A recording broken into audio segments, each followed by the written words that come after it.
Donc, bonjour, bonsoir plutôt, que les visiteurs. Bonsoir, on va commencer ce cycle, enfin, continuer ce cycle de conférences qu'on avait commencé dans le laboratoire l'année dernière et qui a pour titre expertise et critique en éducation, comment gérer, on va dire, les deux aspects, notamment dans les commandes institutionnelles qui nous sont faites, les commandes de recherche qui nous sont faites de plus en plus. Et on a eu plusieurs interventions en santé publique, en pédagogie, en quoi aussi on a eu des interventions sur la famille. Sur la famille, voilà, et donc là, on invite Hugo Dupont, que Cécile va nous présenter juste à l'instant, et qui pour un travail qui va durer 2 heures, avec une intervention et après un jeu de questions. Et voilà, on remercie beaucoup Hugo d'être venu de Poitiers pour cette intervention et pour nous aider dans notre travail de réflexion sur cette thématique expertise. Je laisse la parole à Cécile et c'est bon. Merci pour ça. Donc, nous accueillons effectivement ce soir Hugo Dupont. Hugo Dupont, vous êtes maître de conférence en sociologie à l'Université de Poitiers et au GRESCO. Donc, c'est le groupe de recherche sociologique sur les sociétés contemporaines. Vous travaillez sur la place laissée aux enfants handicapés dans notre société, et plus particulièrement sur les liens entre l'école et les établissements spécialisés. Votre dernier ouvrage, sorti en 2021, s'intitule « Déségrégation et accompagnement total ». Il est publié aux presses universitaires de Grenoble et vous avez également fait paraître un article dans l'ACTER, Revue européenne de recherche sur le handicap, intitulé « Quelle expérience pour les élèves présentant des troubles du comportement et orientés vers une scolarité spécialisée ?» Une comparaison France-Wallonie. On pourra également prendre connaissance de votre premier ouvrage issu de votre recherche de doctorat qui a pour titre Ni fou ni gogol et a été publié aux presses universitaires de Grenoble en 2016. Vous nous faites l'honneur aujourd'hui d'intervenir dans ce séminaire thématique sous le titre « De dispositifs d'exclusion à un dispositif d'intégration, parcours de jeunes d'instituts thérapeutiques, éducatifs et pédagogiques ». Donc je vous laisse la parole et puis je vous remercie encore d'avoir accepté notre invitation. Merci à vous de m'avoir invité. C'est toujours agréable de revenir à Bordeaux, parce que c'est là où j'ai fait ma thèse, il y a longtemps, soutenu en 2013. Donc c'est un plaisir, un véritable plaisir. En plus, dans cette salle, c'est la salle où j'ai donné mon premier cours magistral. Donc je m'en souviens de cette salle, vous voyez. Je m'en souviendrai longtemps. Donc effectivement, je me fais une espèce de petite spécialité des établissements spécialisés pour enfants handicapés, mais surtout, puisque c'est par là que j'ai commencé, les instituts thérapeutiques, éducatifs et pédagogiques, les ITEP. J'en dirai 2 mots. Effectivement, dans ma thèse et dans mon premier, donc le premier livre qui est de la thèse, j'ai travaillé sur ces établissements, d'abord pour savoir comment on orientait les jeunes dans ces établissements. Je vais revenir en détail là-dessus à travers le cas de quelques jeunes. Et ensuite, deuxième partie, un peu comment on vit dans ces établissements, avec une méthode un peu ethnographique où je suis allé vivre à l'internat dans ces établissements avec les jeunes pour voir un petit peu comment ça se passait. Et puis, je précise ça parce que c'est aussi la commande un petit peu qu'on discute de la place du chercheur un petit peu dans ce monde-là et parfois du malaise, parce que moi je vais parler de malaise, parce qu'en ce moment je suis très mal à l'aise en tant que sociologue, mais je vais expliquer pourquoi, surtout en conclusion, mais je contextualise. Donc ce premier livre, Ni fou ni gogol, il décrit les ITEP, c'est-à-dire qu'il prend comme étalon conceptuel, si je puis dire, l'institution totale pour essayer de comprendre, analyser l'ITEP. D'accord ? Quand je prends pour étalon conceptuel, ça veut dire que je ne dis pas que l'ITEP est comparable aux établissements psychiatriques des années 70 en Amérique du Nord, évidemment, puisque c'est là-bas que Goffman a forgé son concept. C'est dans ce type d'institution que Goffman a forgé son concept dans les années 60.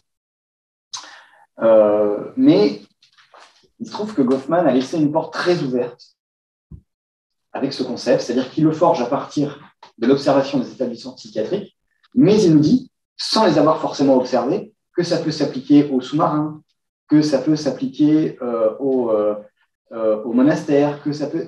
Tout un tas d'institutions Donc, il étend lui-même son concept en essayant de l'universaliser.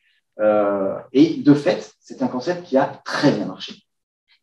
Il marche bien, il est utilisé, il est débattu dans différentes écoles de sociologie, dans différents pays. Donc, c'est un concept qui fonctionne assez bien. Et donc, il est assez facile de le prendre dans ses analyses, même éloignées dans le temps et dans le contexte des établissements psychiatriques des années 60 en Amérique du Nord. Donc, puisque Goffman nous y invite, c'est vrai qu'on a tendance à aller prendre ce concept et essayer de voir si c'est ailleurs. Et il se trouve que quelques années avant mes recherches, il y a aussi Amouroux et Blanc, je crois que c'est Charles Amouroux et Alain Blanc, qui ont écrit un livre collectif, qui ont dirigé un livre collectif sur Goffman et les institutions totales, dans lequel on parle aussi du handicap et de l'applicabilité du concept sur le handicap et les établissements spécialisés, etc. Et en 2012 est sorti un livre de Christophe Dargère, qui a fait sa thèse, lui, sur les instituts médico-éducatifs. Il s'appelle Enfermement et discrimination. Donc, rien que le titre, déjà, il montre son positionnement critique, et dans lequel il utilise aussi Goffman pour décrire les IME. Donc, tout ça m'a invité à prendre ce concept et à travailler avec ce concept sur les ITEP. Et donc, je reprends, alors pas tout, hein. Je me souviens que j'avais essayé pour bien préciser les choses. Ça n'a pas été publié, mais c'était dans mes outils d'analyse. Au moment où je rédigeais ma thèse, j'avais fait un tableau avec tout ce que disait Goffman, toutes les caractéristiques de l'instruction totale, et je mettais en face, je cochais ou je cochais pas. En face, j'avais une colonne ITEP et je cochais ou je cochais pas. Donc, j'avais remarqué l'emploi du temps géré par le haut. J'avais remarqué la mise à part et dans un contexte identique d'une population perçue, étiquetée de la même manière.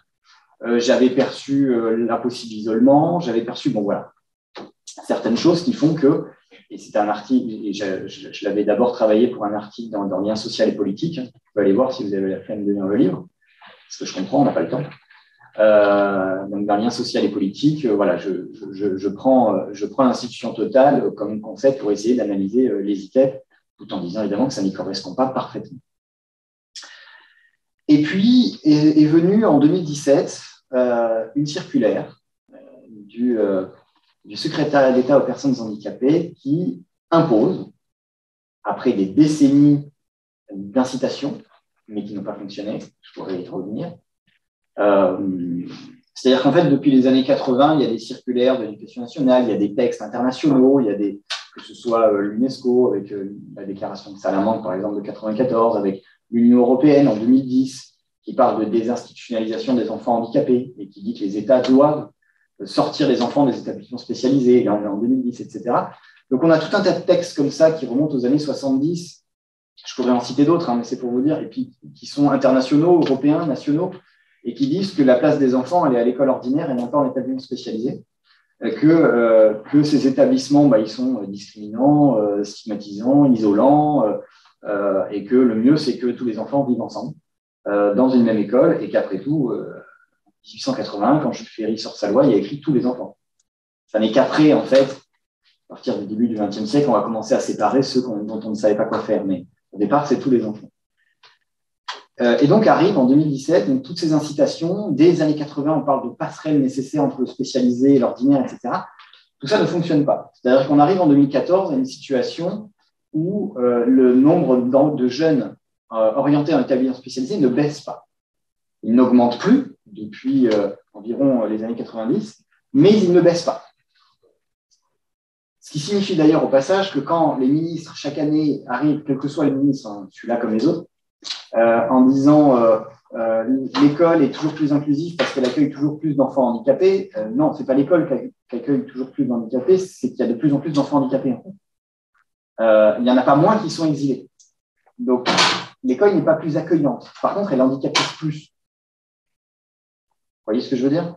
Voilà, il y a une petite nuance, il me semble, qui échappe largement au discours politique, puisque non, l'accueil accueille de plus en plus d'enfants handicapés parce qu'il y a de plus en plus d'enfants handicapés. Et non pas parce qu'il y en a moins qui sont exilés dans les établissements spécialisés. Tout ça pour dire que malgré toutes ces incitations, tous ces textes, toutes ces belles paroles, ces beaux textes, etc., il y a toujours autant d'enfants orientés en établissement spécialisé. Même s'il y a des différences entre les établissements, mais globalement, il y en a toujours autant. Alors, si on prend les enfants de 6 à 16 ans d'éducation scolaire, c'est environ 80 000. Si on les prend tous, on peut arriver à environ 100 000 enfants orientés en établissement spécialisé en 2014. Et donc, arrive en 2017 un texte qui, cette fois, n'est plus incitatif, mais qui oblige la transformation. Donc, c'est un texte, c'est une circulaire qui émane du secrétariat d'État aux personnes handicapées et qui impose la transformation de l'offre médico-sociale. Donc, la transformation de l'offre d'accompagnement pour les personnes handicapées. Et dans ce texte est prévue la fermeture progressive des établissements spécialisés. Alors, pas complètement, hein, il y a des chiffres qui sont donnés. Vous savez, on est dans la New Public Management, donc il y a des objectifs chiffrés à atteindre avec des paliers 2020, 2022, etc. Les objectifs stratégiques. Et donc, on dit qu'il faut fermer des places d'établissements spécialisés, donc avec internat, avec scolarisation à l'intérieur de l'établissement, pour transformer ces places, puisque tout ça doit se faire à budget constant, donc l'argent qu'on économise là, on le réinvestit dans des services de proximité de type, pour les enfants, ce sont donc des CESAD, des services d'éducation spéciale et de soins à domicile, par exemple, mais pas seulement. Je vais en parler. Il y a aussi des dispositifs qui se créent, et avec cet argent, les dispositifs, on réinvestit dans de nouveaux dispositifs, dans des dispositifs qui cherchent à remettre ces enfants qui étaient exilés à l'école ordinaire, ou d'éviter que certains enfants partent en exil vers les établissements spécialisés. Donc, voilà un peu. Et là, c'est imposé. Il faut atteindre ces objectifs. Et il y a une lettre qui est envoyée en 2018 par la secrétaire d'État aux personnes handicapées aux directeurs et directrices de l'Agence régionale de santé qui fixe bien les objectifs. Voilà. Et l'outil pour utiliser ça, alors je ne vais pas être très technique, hein, mais ce sont les CEPOM, c'est-à-dire qu'il se trouve que régulièrement, les associations gestionnaires d'établissements spécialisés, que ce soit pour adultes, pour enfants, d'établissements, de services ou de dispositifs pour l'accompagnement des personnes handicapées, doit négocier avec l'Agence régionale de santé pour avoir le budget qui leur sera alloué pendant les prochaines années. Et donc, évidemment, donc c'est ce qu'on appelle un CEPOM, un contrat pluriannuel d'objectifs et de moyens, merci, qui est négocié donc, entre l'association gestionnaire des établissements, services et dispositifs et l'Agence régionale de santé. Et via cette façon de faire, eh bien, on peut dire on vous accorde tel budget, mais vous fermez un certain nombre de places d'établissement, vous les transformez comme ça, et en même temps, vous ouvrez tel dispositif, etc. Donc, tout ça est négocié.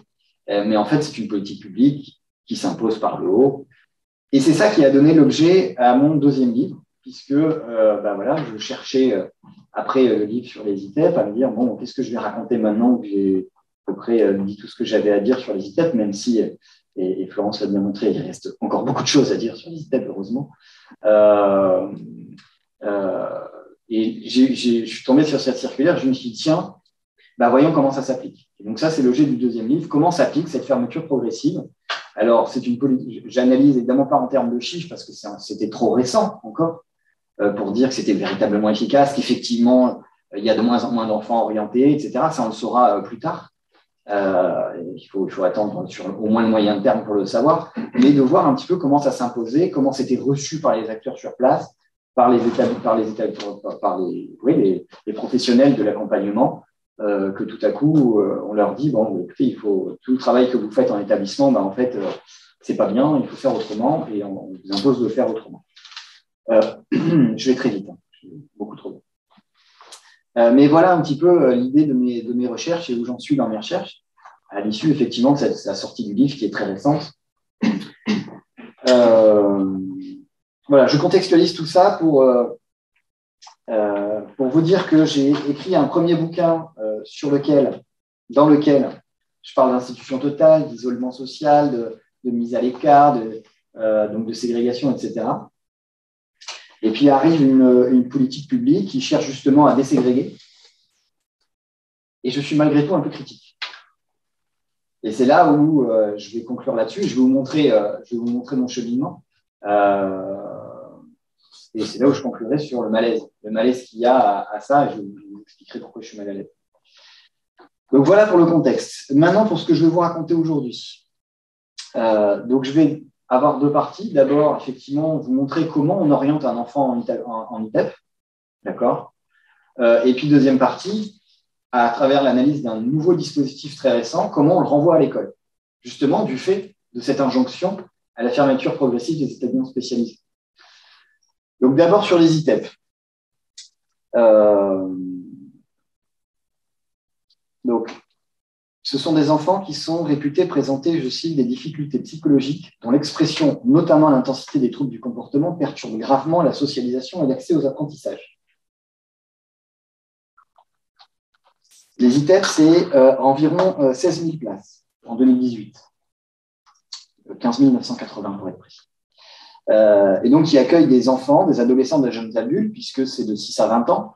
Les agréments peuvent aller de 6 à 20 ans, après ça varie d'un établissement à un autre, mais les agréments peuvent aller de 6 à 20 ans, qui donc, du fait de comportements déviants à l'école, d'une difficulté à entrer dans les apprentissages, sont désignés comme étant en situation de handicap causé par un trouble mental à l'origine d'une déficience psychique. C'est un petit peu comme ça que ça se passe, c'est-à-dire qu'il y a un comportement déviant à l'école, et ce n'est pas possible, l'école ne s'en sort pas, ça la laisse complètement sans voix.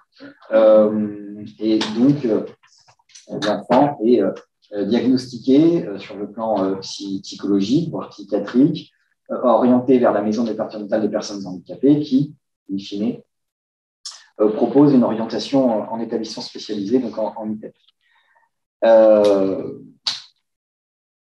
Ces jeunes sont quasi exclusivement issus du milieu populaire. Et ils le sont en général orientés dans ces établissements à l'issue d'un parcours jalonné de dispositifs scolaires, sociaux, sanitaires ou médico-sociaux. Je vais en détailler un certain nombre pour vous montrer un petit peu comment ils arrivent jusqu'à l'ITEP. Évidemment, il y a des étapes. Et à chaque dispositif correspond son lot de professionnels spécialisés, qu'il s'agisse d'enseignants, d'assistants de service social, de psychologues, de psychomotriciens, d'orthophonistes, de psychiatres, d'éducateurs.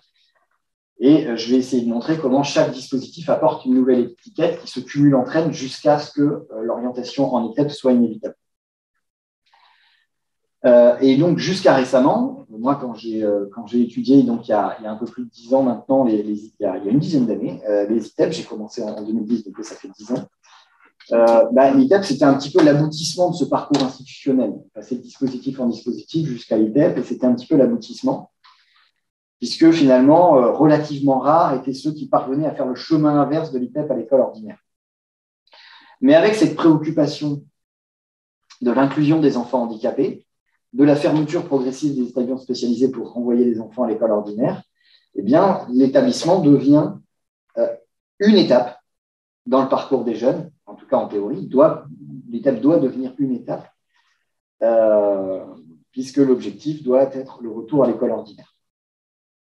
Donc, un des objectifs que je vous ai cité, qui était dans la circulaire de 2017 sur la transformation de l'offre, de l'accompagnement vers les personnes handicapées, c'est le taux de scolarisation à l'école ordinaire des enfants accompagnés en établissement spécialisé devrait être porté à 50% d'ici 2020 et 80% d'ici 2022. Donc, il faut vraiment massivement renvoyer ces enfants à l'école. Bon, on n'y est pas, hein, mais bon, c'est une autre question. Et donc, pour y parvenir, pour renvoyer ces enfants à l'école, eh bien, les établissements spécialisés peuvent s'appuyer sur un dispositif récent, dont on trouve la première trace en 2013, mais qui a été généralisé à partir de 2017-2018. Ce sont les unités d'enseignement externalisées. Et ils sont cités, ces unités d'enseignement externalisé, ce dispositif est cité explicitement dans la circulaire de 2017 pour dire que c'est un outil sur lequel il faut s'appuyer pour renvoyer les enfants à l'école. Donc, c'est un dispositif nouveau qui recompose les liens entre éducation et intervention sociale et ayant pour objet donc, le retour des jeunes orientés à l'intelligence spécialisée à l'école ordinaire. Donc, voilà un petit peu mon propos, comment ils arrivent en ITEP, comment ils sont renvoyés à l'école ordinaire. Et pour ça, je vais m'appuyer sur, le temps passe, sur 4 jeunes que je vais vous présenter.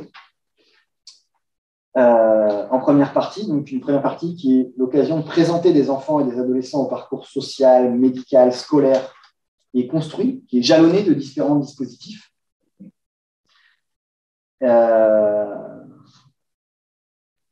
Donc, vous montrer quelques parcours de jeunes orientés en ITEP.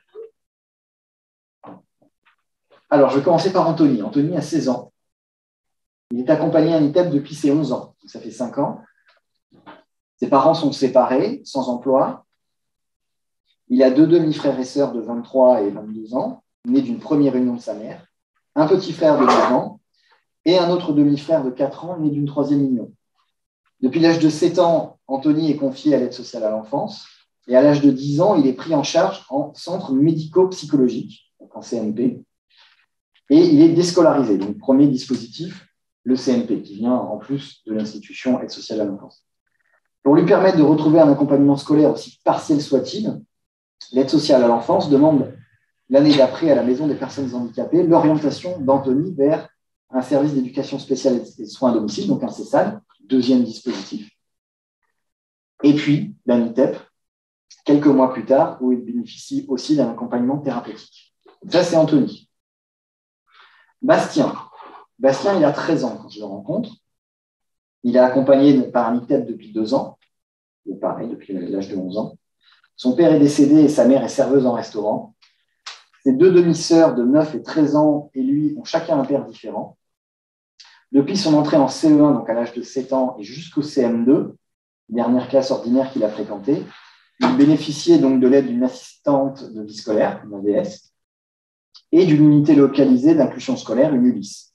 Premier dispositif, plus l'aide humaine, si on peut qualifier ça de dispositif aussi, en plus d'une prise en charge donc, en centre médico-psychopédagogique, donc en CMPP, troisième dispositif.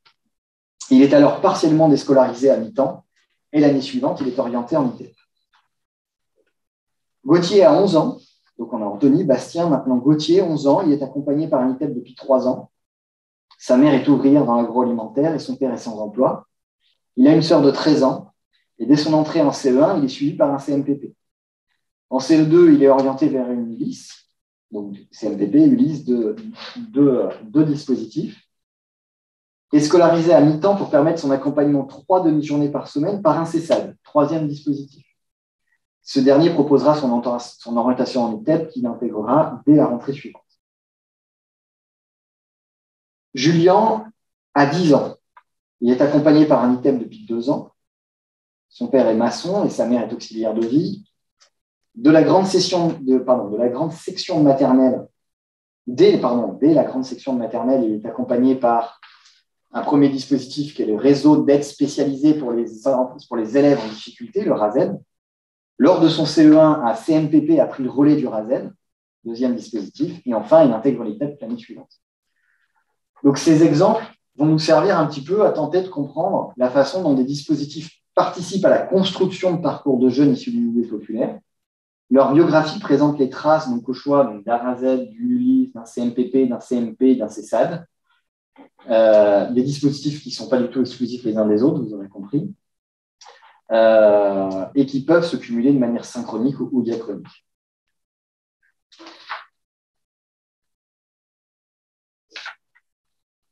Alors, comment ces dispositifs et leur cumul construisent la figure de jeunes qui ne peuvent plus être à l'école et qui doivent être orientés en établissement spécialisé?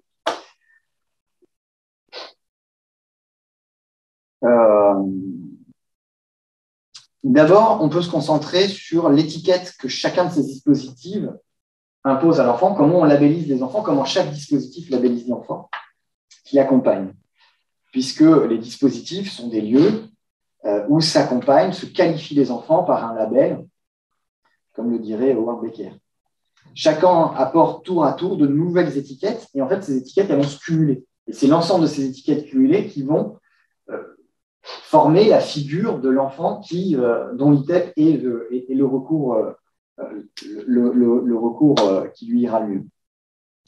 Au RASED, donc au réseau d'aide spécialisé pour enfants pour élèves en difficulté, ils sont donc élèves en difficulté scolaire. Première étiquette, élèves en difficulté scolaire. Au CMPP ou au CMP, ils sont jeunes en souffrance psychique ayant besoin d'une psychothérapie, d'une intervention psychosociale. Deuxième niveau. En Ulysse, avec ou sans AVS, ils sont élèves handicapés. Troisième label. Et en CESAD, ils sont enfants handicapés et ayant besoin d'un accompagnement psychoéducatif, puisque le CESAD fournit ces deux labels. Donc, aussi différents sur les étiquettes qu'ils imposent aux enfants, le rôle social, la place de ces dispositifs vis-à-vis de l'institution de référence, l'ensemble des dispositifs dont il est question dans mon analyse participe, il me semble, c'est ma thèse que je défends, participe à la construction d'une figure d'enfant ascolarisable, parce que trop éloigné de la norme scolaire. Et je vais vous lire des comptes rendus de différents dispositifs écrits antérieurement ou concomitamment à l'orientation en ITEP et présents dans les dossiers que j'ai consultés, parce que ces jeunes, je les ai rencontrés et j'ai pu consulter leurs dossiers pour essayer de retracer leur parcours. Et donc, cette lecture-là, il me semble, nous apprend comment chacun apporte sa pierre à l'édification du statut d'ascolarisable. Le Razed, d'abord, il décrit effectivement l'enfant selon son rapport problématique aux apprentissages et aux autres élèves. Par exemple, Julien semble démotivé, présente des problèmes de concentration, il a du mal à s'investir dans les apprentissages, il supporte mal la présence d'un autre élève et la frustration, ce qui le mène à une violence verbale, son comportement s'aggrave, il se met en danger et nuit aux apprentissages des autres et à l'atteinte du programme. Il se lève, fait du bruit, se déplace, crie, il est imprévisible, l'école est vraiment difficile pour lui. Donc là, rapport problématique aux apprentissages, rapport problématique aux autres élèves, rapport problématique aux règles de l'institution scolaire. Donc, élève en difficulté. Mais vous voyez, on ne parle pas encore de diagnostic, on ne parle pas encore de médical, on ne parle pas encore de handicap, on ne parle pas de ça. Le CESAD et l'ULIS, donc, qui sont donc des dispositifs du champ du handicap, puisque pour y accéder, il faut être reconnu comme étant élève handicapé, enfant handicapé ou élève handicapé. Le CESAD et l'ULIS ont tendance à présenter les mêmes éléments, mais avec justement le champ lexical de l'incapacité propre au handicap. Les difficultés de comportement de Gauthier étaient repérées dans le cadre scolaire depuis environ 3 ans. Les équipes du CESAD et de l'ULIS constatent que la prise en charge proposée ne répond pas aux difficultés de Gauthier. Il ne le fait pas exprès. Il a quelque chose de cassé en lui. Il ne se contrôle pas. Incapacité. Il est imprévisible. C'est une souffrance qu'il ne peut mettre en mots, mais qu'il exprime par des actes. Il se fait du mal et peut aussi faire du mal aux autres enfants. Il n'arrive pas, incapacité, à exprimer ses angoisses autrement que par la violence. Il a besoin d'un traitement pour mieux se maîtriser, pour le soulager. Nous travaillons à une demande d'orientation en ITEP avec la famille. Donc, l'incapacité. L'élève est handicapé. Le CMPP et le CMP reprennent un petit peu tout cela et ajoutent un diagnostic psychologique, voire psychiatrique. Reprenons Gauthier. Gauthier est dans une problématique dépressive. Vous voyez, commence à toucher à quelque chose qui est davantage de l'ordre du trouble mental. La mise en place de soins est absolument nécessaire. On commence à médicaliser le discours. Les troubles psychologiques sont importants. Il lui est nécessaire d'avoir un lieu de parole et de psychothérapie pour qu'il arrive à se construire. Il n'a pas encore acquis une sécurité intérieure pour arriver à être serein. Il a besoin de soins, c'est urgent. L'école aujourd'hui n'a pas de sens. Il ne peut pas investir les activités scolaires. Les dispositifs ULIS ne lui conviennent pas. Je prescris immédiatement à la famille une scolarisée à temps partiel uniquement les matinées. Et en CMP, Bastien, donc le comportement de Bastien ne lui permet pas d'entrer dans les apprentissages. Il est violent et très dangereux pour les autres et pour lui-même. Il a besoin de la présence d'un adulte pour travailler. Il n'a pas l'attitude d'un élève. Donc vous voyez, tout à l'heure, c'était l'école aujourd'hui n'a pas de sens. Là, c'est il n'a pas l'attitude d'un élève. On commence à se dire que cet enfant n'est plus scolarisable. En tout cas, que la scolarité n'est pas faite pour lui pour le moment. Les difficultés cognitives de Bastien sont à mettre en lien avec un fonctionnement psychique perturbé. Donc, vous voyez comment on va vers la psychiatrisation, la médicalisation. Il présente des difficultés d'abstraction et une grande immaturité avec des difficultés d'élaboration. On note la persistance des angoisses archaïques avec un vide du monde interne dans une problématique abandonnique. Le mode rationnel est perturbé. Voilà. Donc, le cumul du point de vue des acteurs de ces différents dispositifs permet de déterminer que les enfants ont besoin d'une prise en charge globale dans une institution à part entière, éloignée des autres institutions précédemment fréquentées, école, famille, parce que je n'en ai pas parlé, mais j'ai pu remarquer à travers ma thèse, il y a une dizaine d'années, donc, que l'orientation en ITEP se faisait aussi accompagner d'une description un peu chaotique du milieu familial. Donc, il s'agit aussi de l'éloigner de l'école, mais aussi de sa famille, pour ceux qui seront en internat en tout cas. Donc, une institution à part entière pour une prise en charge globale qui va surplomber un petit peu les dispositifs, qui, malgré leurs compétences singulières, ne sont pas suffisamment coordonnées pour être globalement efficaces. C'est en tout cas ce qu'elle semble nous dire, c'est-à-dire que leur action ne suffit pas. Donc, il faut quelque chose de beaucoup plus englobant et d'unique. Donc, voici des extraits de conclusion.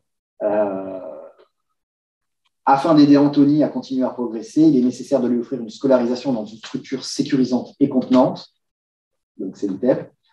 Je peux lire aussi, l'ensemble des partenaires est unanime pour proposer une orientation de Julien vers un ITEP de façon à ce qu'une mise en place d'importants soins soit effective. Ce contexte lui permettra de se soigner, de progresser et de se construire de façon sereine.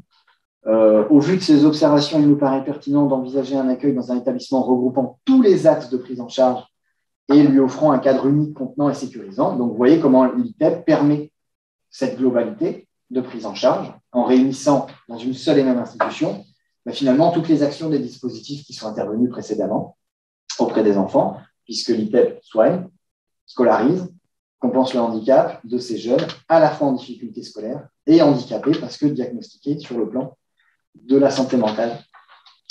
Voilà. Donc voilà le premier il y a des dispositifs qui se cumulent entre eux et qui permettent de construire la figure d'un enfant qui doit être orienté vers une institution plus englobante où on va prendre en charge l'ensemble des problématiques, puisque les labels se cumulant, ils sont à la fois en difficulté scolaire, à la fois handicapés, à la fois troublés psychiquement, à la fois avec un trouble psychique, et que cette institution répond à tout ça. D'ailleurs, le nom d'ITEP pour ça est très pratique, puisque c'est thérapeutique, éducatif et pédagogique. Donc, il y a tout dedans. C'est très englobant. Bon, mais là-dessus, maintenant, il faut les remettre à l'école, ces enfants. Donc, les dispositifs qui les envoient, et maintenant, il y a des dispositifs qui les renvoient en marche arrière.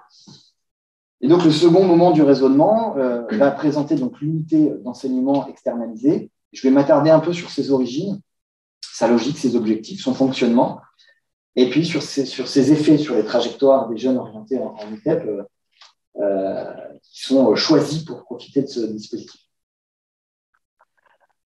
Donc déjà, c'est un dispositif hybride entre institutions scolaires et établissements spécialisés.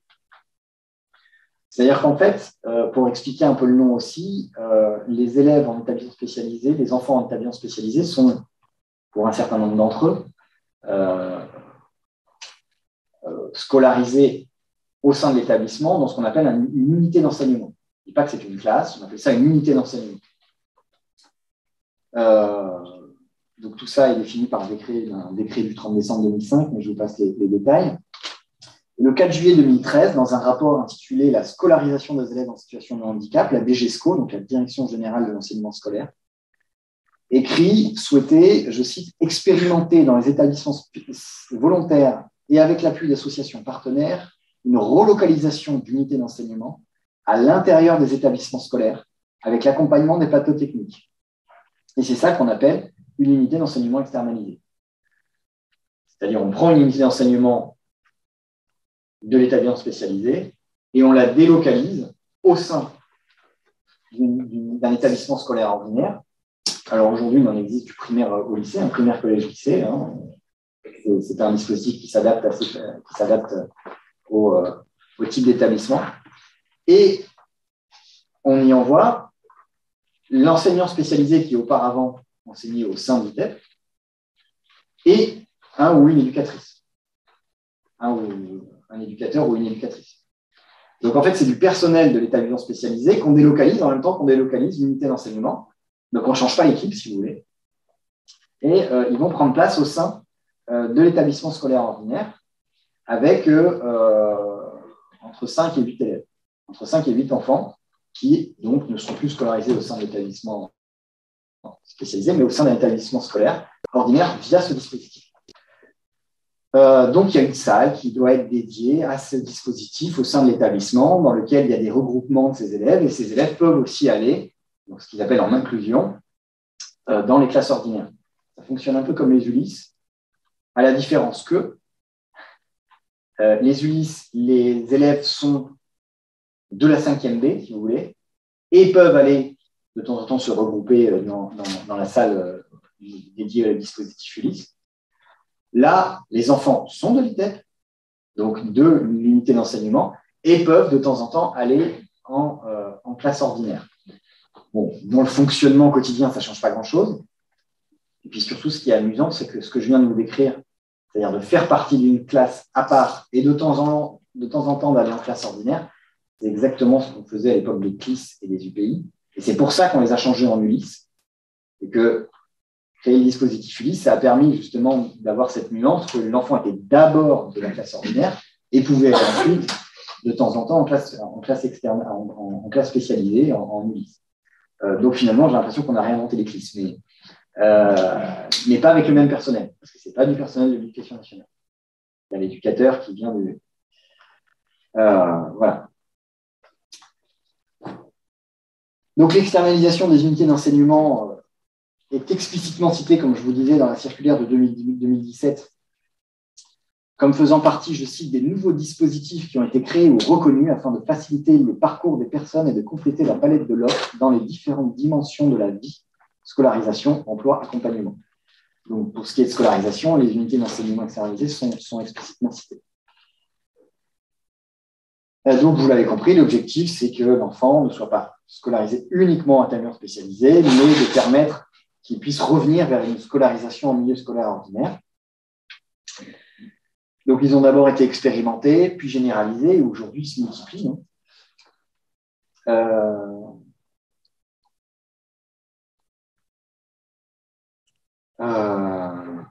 Ouais. Trop blabla. Voilà, alors comment ça fonctionne exactement? Alors, donc les UE doivent accueillir, je vous dis, entre 5 et 8 élèves, mais c'est au moins 6 élèves, en fait, pendant au minimum 12 heures hebdomadaires, 4 demi-journées. Donc, il y a un cahier des charges qui est paru le 23 juin 2016, qui définit un petit peu comment doit fonctionner l'unité d'enseignement externalisé. Les objectifs, c'est diversification des formes de scolarisation, individualisation, adaptation des méthodes pédagogiques, souci de l'insertion professionnelle aussi. C'est pour ça que ça marche aussi pas mal en lycée pro. Enfin, moi, ceux que j'ai vus, ceux que je connais sont en lycée pro. Décloisonnement entre institutions scolaires et établissements spécialisés sont un petit peu tous les objectifs poursuivis. Alors, ce que j'ai pu observer, c'est que déjà, ces élèves-là ne sont pas forcément hyper bienvenus dans l'établissement ordinaire. C'est-à-dire que l'ouverture, la délocalisation d'une UE, l'ouverture de ce dispositif dans les établissements d'accueil sont négociées, voire très négociées, avec des directeurs d'établissement et des IENASH qui me disent, des inspecteurs d'éducation nationale responsables de l'inclusion des élèves handicapés, qui me disent que quand il y a trop de quand il y a trop de réticence, ils abandonnent. C'est-à-dire qu'ils ne forcent jamais un établissement à l'accueillir, même si en fait ils pourraient. Avec la complexité quand même qu'eux aussi sont soumis à du New Public Management, c'est-à-dire que l'IENSH d'un département me dit, mais moi on m'a donné un objectif chiffré du nombre d'UE qui doit être ouvert à la rentrée prochaine. Donc si je fais face à trop de réticence, il va falloir que j'impose. Vous voyez toujours cette complexité qu'il y a à faire ce type d'ouverture de dispositif. Et pour tout vous dire, alors déjà, il faut rassurer les enseignants ordinaires, qui au début sont un peu inquiets, surtout pour les gamins d'ITEP. J'ai aussi fait observer des unités d'enseignement externalisées d'IME. Ceux-là font moins peur. Les enfants déficients intellectuels font un peu moins peur que les enfants dont on dit qu'ils ont des troubles du comportement, ce que je peux comprendre.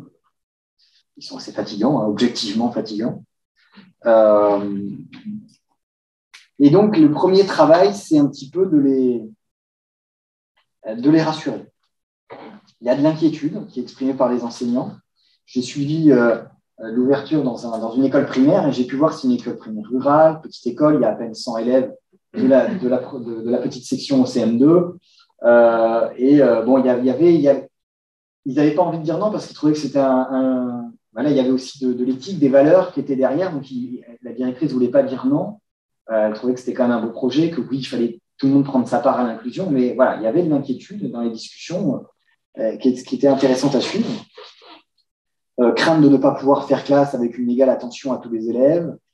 Crainte de ne pas pouvoir suivre le rythme imposé par les programmes, par exemple. Crainte aussi de voir s'ajouter un élève difficile aux 30 autres, et c'est déjà beaucoup trop, 30, voilà, pour eux, mais même je pense objectivement. Voilà. Par exemple, enseignant de CM1, une des peurs aussi, c'est est-ce que ça ne va pas déstabiliser les autres? Puis il ne faut pas que les classes soient surchargées, parce que sinon, ce n'est pas possible, on ne pourra pas inclure. Une autre, en collège, enseignante de mathématiques. De l'adaptation, j'en fais déjà dans ma classe, tout le monde n'est pas au même niveau, ne va pas au même rythme. Mais je ne peux pas m'adapter individuellement, on ne finira jamais le programme. Bon, voilà, vous voyez un petit peu le genre d'inquiétudes qui sont exprimées. Donc d'abord, rassurer les enseignants. C'est le premier travail qui est fait conjointement par l'IENSH, qui dit « mais vous inquiétez pas, je serai là pour me contacter quand vous voudrez, etc. » Et puis aussi les professionnels des ITEP, qui s'en font presque une mission pour garantir la réussite du dispositif. Ouais, il y a un chef de service qui me dit qu'il a fallu beaucoup travailler avec les différentes équipes pour réduire cette peur et cette méconnaissance face au handicap. Les enfants d'ITEP font peur.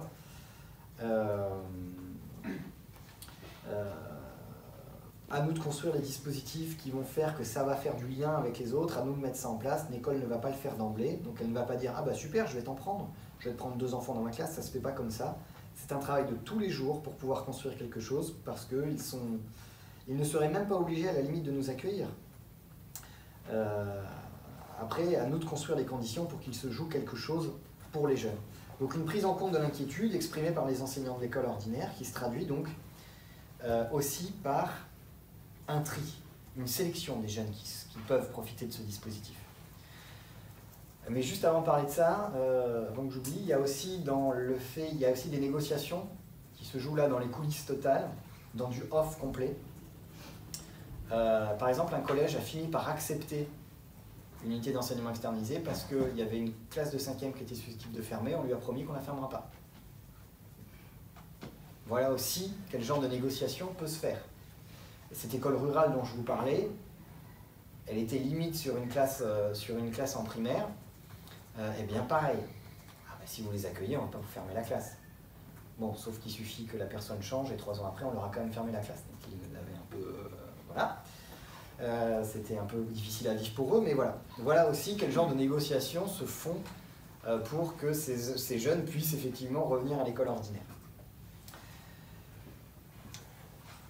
Donc la sélection. Pour rassurer les enseignants, on leur sélectionne aussi les élèves. Puisque la fréquentation du dispositif n'est pas automatique, entre 5 et 8 sont soigneusement sélectionnés, selon le critère de leur adaptation au métier d'élève, comme disait Perrin, ou selon leur niveau d'importunité scolaire, comme dit Serge Ebersold. Oh, Gauthier, il accepte bien le travail scolaire, il est capable de se concentrer sur des temps de plus en plus longs et travaille avec soin. Il est généralement calme en classe. Il est de plus en plus rapide, comme dans la mise au travail, et a acquis de l'autonomie dans les exercices ritualisés.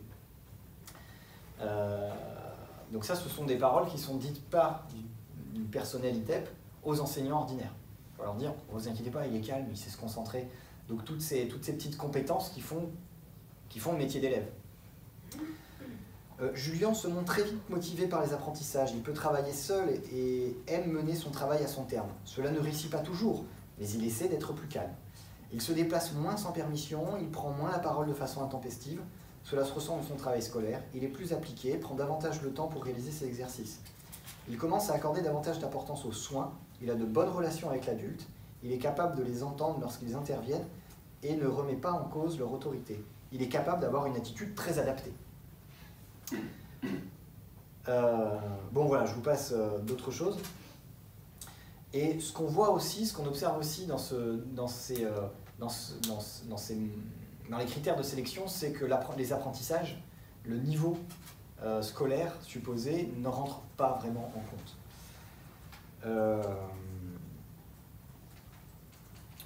peux vous lire.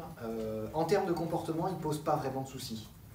Oh, il peut un peu aller titiller les autres, mais c'est pas lui qui va être dans la crise, dans l'énervement, aller frapper les autres. Il va aller les titiller. Mais encore, c'est même pas souvent. Par contre, il est très très faible. Il n'est pas du tout rentré dans les apprentissages, mais il est volontaire. On pourrait le mettre en découverte du monde, en EPS, en art visuel, tous ces domaines un peu... Enfin, on ne pourra pas le mettre en français ou maths. Sur le CE1, il ne suivra pas.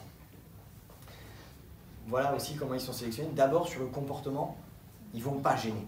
Voilà, pas trop gêner. Ça reste des gamins d'ITEP, donc pas gêner, c'est un bien grand mot. Mais ils vont pas vraiment beaucoup plus gêner qu'un élève en difficulté et qui est dans le... qui a environ 1 ou 2 par classe en général. Voilà, ils essaient de montrer que c'est un élève qui peut être difficile, mais qui ne va pas poser des problèmes qui sont en dehors de ce qui est attendu. Et une fois intégrés au dispositif, les jeunes ils sont contrôlés selon les mêmes critères. Leurs progrès en matière de comportement, de concentration, d'autonomie, de sociabilité sont scrutés, commentés quotidiennement de manière informelle, et au moins une fois par trimestre de manière formelle via des réunions entre l'équipe pédagogique de l'établissement scolaire ordinaire et les équipes à la fois pédagogiques et éducatives de l'ITEP. Et il peut aussi y avoir un membre de l'équipe thérapeutique qui s'agrège à cette réunion, mais ce n'est pas systématiquement le cas. Et si justement ces progrès en matière de comportement, de concentration, d'autonomie, de sociabilité font défaut, alors l'intégration du jeune peut être rediscutée à tout moment. Dans la mesure où, je cite, il n'en profite pas, ou ça n'a pas vraiment de sens de le maintenir, ou ça le met trop en difficulté, ou c'est trop pour lui, je crois que ça le dépasse, etc. C'est le cas pour Gauthier, par exemple. Gauthier s'investit toujours aussi peu dans les inclusions. Il fait acte de présence, mais reste toujours en retrait et ne participe jamais. Il refuse certaines fois de faire le travail. Il a du mal à s'occuper de façon adaptée. Les temps de cantine peuvent être compliqués avec des comportements inadaptés. Il n'a pas réussi à intégrer le groupe classe et à créer du lien avec les autres élèves. Il est très en retrait et ne participe pas à l'oral. Il s'implique peu dans les apprentissages. Beaucoup d'oubli de matériel, de cahiers, de devoirs. Gauthier a beaucoup de mal à se prendre en main et à être autonome dans son organisation. Donc de nouveau, voici l'élève. Alors que précédemment, je vous ai lu un extrait où on disait qu'il accepte bien le travail, qu'il est capable de se concentrer, etc. etc. Donc on l'avait présenté comme un élève capable d'assumer le métier, d'un enfant capable d'assumer le métier d'élève. Et bien de nouveau, on le décrit comme un enfant incapable d'assumer ce métier d'élève. Donc tout ça pour dire que fréquenter une unité d'enseignement externalisé ne va pas de soi pour un élève d'ITEP, mais en fait ça se mérite au quotidien. J'ai un principal de collège qui me dit « Oh, l'élève de 5e en UE, une très bonne réussite avec vraiment... on a vu l'évolution de ce jeune au niveau social et franchement, pour nous c'est un jeune qui mérite de poursuivre une année supplémentaire chez nous. » Donc il apparaît que les jeunes d'ITEP intégrés à l'unité d'enseignement externalisé sont mis à ce que j'appelle une période d'essai permanente finalement.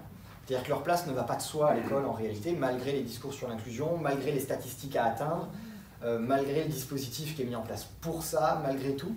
J'observe que ces enfants n'ont pas leur place de fait à l'école, mais doivent quotidiennement prouver qu'ils ont bien cette place-là, puisqu'ils ne doivent finalement leur présence à l'école ordinaire qu'à la parole de tiers légitimants, soucieux de pérenniser un dispositif par la sélection et par le contrôle systématique et quotidien des jeunes qui en bénéficient,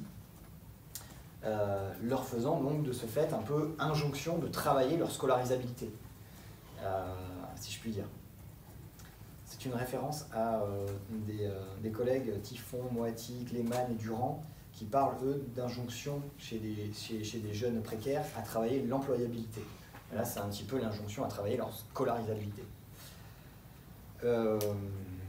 Et s'ils ne le font pas, donc ils peuvent être retirés du dispositif. Mais ça part aussi d'un principe chez les professionnels de dire bah, ces dispositifs, on doit les créer, on a injonction de les créer, donc il faut qu'ils soient pérennes, donc il faut que ça fonctionne bien. S'il faut que ça fonctionne bien, il ne faut pas que les élèves gênent trop, quoi. Et ce n'est finalement qu'à ce prix qu'ils pourront donc, ces élèves, retrouver une respectabilité scolaire et se défaire à terme donc, de leurs étiquettes acquises en amont de leur orientation en ITEP.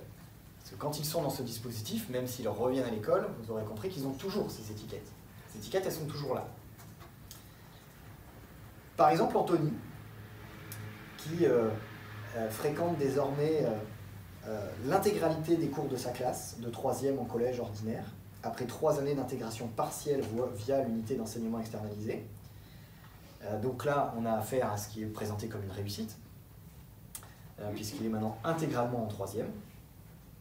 Et il clame son envie de quitter l'ITEP et cet accompagnement global pour retrouver une vie d'adolescent, dit-il, normale. Et ça semble être écouté par son éducatrice référente. Je vous la cite. C'est dans un compte-rendu éducatif que j'ai trouvé dans son dossier. Tout au long de l'année, Anthony a répété inlassablement qu'il aimerait ne plus être à l'ITEP, car cela le pénalise dans ses inclusions et dans sa vie scolaire. Donc ça, vous voyez, vous voyez bien comment il n'est pas encore débarrassé de ces étiquettes qui stigmatisent, il voudrait s'en débarrasser. Nous avons alors pensé qu'Anthony souhaitait tendre de plus en plus vers une normalité et que son statut d'ITEPien lui rappelait le souvenir de son handicap. L'idée est donc d'accompagner Anthony à l'extérieur, permettant de faire du lien avec le collège et la famille sur un soutien incluant, qui inclut plus de normalité pour l'aider à s'inscrire dans un ordinaire. À la rentrée, le statut d'externe d'Anthony sera officialisé. Celui-ci ne se rendra sur l'ITEP que pour sa prise en charge en musicothérapie. Le projet est de rencontrer son éducatrice référence seulement dans son milieu ordinaire, soit au collège, soit en famille. Donc, vous voyez comment les jeunes d'ITEP, j'en arrive à ma conclusion, les jeunes d'ITEP sont progressivement écartés de l'école ordinaire par l'action donc conjuguée de divers dispositifs, à l'origine et au rôle assez variés, donc les RASED, les CMPP, les CMP, les CESAD, les ULIS, qui ont construit de manière cumulative la figure d'enfants handicapés à la difficulté scolaire et aux comportements déviants qui sont interprétés comme des symptômes de troubles psychiques. Et donc, ils devenaient ascolarisables. L'unité d'enseignement externalisé, elle, est un dispositif récent qui vient donc s'ajouter aux autres, qui tente de faire revenir progressivement ces jeunes à l'école ordinaire et qui porte en elle l'ambition de les réhabiliter scolairement en leur permettant de travailler cette scolarisabilité. Et donc, pour y parvenir, elle soumet ses usagers, elle soumet ces jeunes à une sélection, puis à un contrôle quotidien qui les oblige à montrer qu'ils méritent de profiter d'un tel dispositif. Et donc cette surveillance permanente est à double tranchant, c'est-à-dire que d'un côté, elle peut mener au retrait du dispositif, comme c'est le cas pour Gauthier. D'un autre, l'UE peut se révéler être le support, pour parler un peu comme Robert Castel, le support grâce auquel certains jeunes utilisent ce contrôle pour parvenir à finaliser leur travail de normification, comme disait Goffman, c'est-à-dire elle leur permet de légitimer leur détachement des étiquettes, montrer qu'ils sont normaux, et que, donc, de se détacher des étiquettes que d'autres dispositifs leur avaient imposées. Et là, l'exemple d'Anthony est à ce titre tout à fait intéressant. Donc si l'unité d'enseignement externalisée en tant que dispositif s'oppose aux autres dispositifs cités dans mon raisonnement, en cela qu'il permet le retour des jeunes d'ITEP à l'école ordinaire et non pas leur exil, pour autant, et j'en viens à mon malaise, je ne peux pas le qualifier d'inclusif. C'est-à-dire qu'il ne travaille pas à la modification de l'institution scolaire pour pouvoir accueillir des élèves déviants au fonctionnement psychique différent. Au contraire, il travaille à normaliser le comportement des élèves afin qu'ils correspondent aux attendus du métier d'élève. Et finalement, ce n'est qu'à cette condition qu'ils seront les bienvenus à l'école. Et c'est là où je suis mal à l'aise. Parce que j'ai écrit un livre qui fait une analyse relativement critique des ITEP. Institution totale, exil scolaire, isolement social. Voilà ce que j'ai écrit. D'ailleurs, avec le recul, je ne sais pas si j'aurais écrit la même chose aujourd'hui, mais peu importe.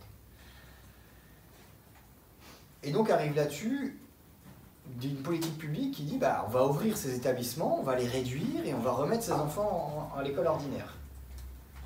On va faire de l'inclusion, ça y est, on va s'y mettre, on se remonte les manches, on impose l'inclusion par une politique publique verticale, bien ordonnée, etc. Et là, j'écris un livre où j'analyse les dispositifs qui sont responsables de ce retour de ces enfants et je dis, en fait, ils ne font pas de l'inclusion. Il y a une période d'essai permanente, ils n'ont pas leur place de fait à l'école. Alain Blanc dirait qu'ils font face à une intégration en suspens. Et je dis que ce n'est pas de l'inclusion. Bon, c'est là où, face aux professionnels, je suis très mal à l'aise quand je rends compte de mes travaux, parce que je suis invité, les gens que j'ai embêtés, ils ont envie d'avoir un compte-rendu, que j'ai embêté ou pas d'ailleurs, parce que certes, on demande du temps aux gens sur lesquels on enquête, mais il y en a aussi qui se servent de nous pour faire passer des messages, etc. C'est toujours un échange. On ne va pas faire de la méthodologie ici, mais peu importe. Donc, évidemment, je suis invité, j'y vais, et je fais des comptes rendus, etc. Et je suis très mal à l'aise pour coller un peu la thématique de votre séminaire. Parce qu'ils font un effort, ils disent qu'ils font de l'inclusion, ils disent dans les entretiens, ou quand je discute avec eux, qu'ils ont intégré qu'effectivement, on avait changé de siècle, qu'il faut faire autrement, qu'il faut accompagner dans le milieu ordinaire, qu'ils ont toute leur place dans la société, etc., etc. Donc ils mettent en place des dispositifs, ils y travaillent au quotidien, ils y croient, c'est leur... ils se lèvent pour ça le matin, et moi j'arrive et je leur dis, bon c'est pas de l'inclusion, quoi. Alors même que j'avais critiqué aussi l'établissement spécialisé à l'époque où il n'était pas encore ouvert ou qui commençait à s'ouvrir. Donc voilà pour vous dire un petit peu le malaise. J'en dis pas plus, je sais pas quoi en dire plus. Mais voilà, ça ouvre la discussion, je pense, sur ce thème-là, puisque c'était ça la commande.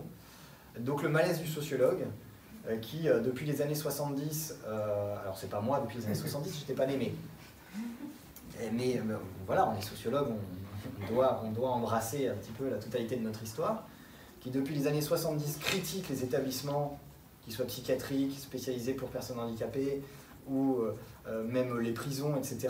Michel Foucault, mais c'est pas un sociologue, mais bon, Michel Foucault, on s'en est tellement servi en tant que sociologue qu'on ne peut pas l'écarter comme ça.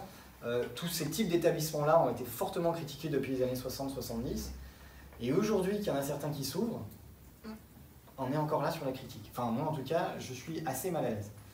Et en même temps, je suis bien obligé, je ne peux pas utiliser un concept, le concept d'inclusion ou de société inclusive ou d'école inclusive. Il a une définition et force est de constater que je ne retrouve pas empiriquement tous les éléments qui correspondent à cette définition. Donc voilà, je suis un peu mal à l'aise. Et voilà, discutons-en. Merci de m'avoir écouté. Merci bien. Moi, je suis très heureux de cette rencontre. Je voulais... Alors, on va applaudir Hugo. Oui.